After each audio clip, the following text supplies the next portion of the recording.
محترم بس اپنے آپ کو ایک واقعہ ایک جوان کا، اور میں آپ سے التماس سے دعا چاہوں گا کہ بہرحال ہائی اسکول کا اسٹوڈنٹ اور بہت پاک نیک، اس کا اسکول اپنی ٹیچر جو تھا، اسکول کا ٹیچر، وہ اپنی کتاب میں لکھتا ہے اس واقعے کو، 80s کا یہ واقعہ ہے ایران کا۔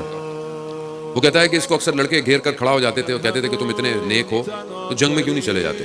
تو وہ ہائی اسکول میں تھا، وہ کہہ رہا ہے میں پاس آؤٹ ہوں، یونیورسٹی میں میرا ایڈمیشن ہونا ہے، میں یونیورسٹی میں فرسٹ سیمسٹر میں ٹاپ کروں، اس کے بعد میں جنگ میں جانا چاہتا ہوں۔ میں نہیں چاہتا کل کو کوئی یہ کہے کہ جنگ میں پڑھے لکھے لوگ نہیں تھے۔ ٹائم گزر جاتا ہے، ٹیچر خود جو ہے وہ جنگ میں چلا جاتا ہے۔ بصرہ اور اس طرف ایران کے درمیان میں ایک نہر ہے جسے آروند کہتے ہیں، رود آروند، جس کا پانی کا بہاؤ بہت تیز ہے۔ اس کے نیچے اس زمانے میں مائنز ڈپلائڈ تھیں، لوگ اس طرف سے ادھر جا نہیں سکتے تھے کیونکہ مائنز تھیں۔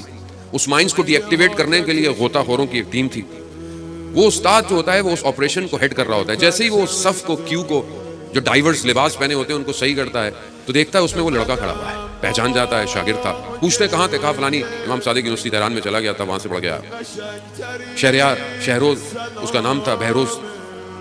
ٹائم گزرتا ہے، آپریشن سٹارٹ ہوتا ہے، ایک مائنس ایکٹیویٹ ہوتی ہے، پھٹتی ہے، یہ ٹیچر خود زخمی ہوتا ہے، کوما میں چلا جاتا ہے۔ 2 مہینے بعد جب یہ باہر نکلتا ہے تو ہاسپٹل کے باہر پوسٹر دیکھتا ہے کہ وہ جو جوان تھا وہ اس آپریشن میں شہید ہو جاتا ہے۔ اس کے گھر جاتا ہے، گھر والوں کو دلاسے دیتا ہے۔ گھر والے سادے سے گریا کرتے ہیں، کہتے ہیں جب یہ شہید ہوا تو اس کی ایک پھوپھی تھی جو امریکہ میں تھی، وہ آئی اور اس نے کہا کہ آپ کا بیٹا بہت انٹیلیجنٹ تھا، بہت انٹیلیجنٹ تھا، آپ نے جو ہے وہ پتہ نہیں کن چکروں میں سے مروا دیا۔ امریکہ میں ہوتا تو سائنٹسٹ بنتا، ڈاکٹر بنتا، پی ایچ ڈی کرتا۔ قریب تقار ہم چپ رہے۔ کہا دوسرے دن صبح اس کی پھوپھی واپس آئی اور آ کر کہتی ہے، روتی ہوئی، گریا کرتی ہوئی، کہ میں نے رات کو خواب میں بہروز کو دیکھا۔ بہروز ایک وائٹ کلر کا یونیورسٹی کا جو گریجویشن کا گاؤن ہے وہ پہنا ہوا تھا، وائٹ کلر، اور ہوا میں پرواز کر رہا تھا۔ اور اس نے اپنے گاؤن کو جو ہے وہ ہٹایا اور اس کے گاؤن پہ ایک سرٹیفکیٹ لگا ہوا تھا اور اس پہ لکھا ہوا تھا ڈاکٹر بہروز فرام امام حسین یونیورسٹی۔ اصل ڈگری الہی ڈگری ہے۔ دنیا کے کاغذ جمع کر لیں اور انسانیت نہ ہو تو کوئی فائدہ نہیں۔ آج دنیا میں کتنے بڑے بڑے پی ایچ ڈی اسکالر، وہ شخص جس نے ایٹم بم بنایا، وہ خود اپنے ذہنی مریض ہونے کی وجہ سے، یہ اوپن ہائمر آج کل آئی بھی ہوئی ہے، کیا کہتا ہے، یعنی اس لیول پر انسان چلا جاتا ہے، کیا کہتا ہے کہ میں اب موت ہوں۔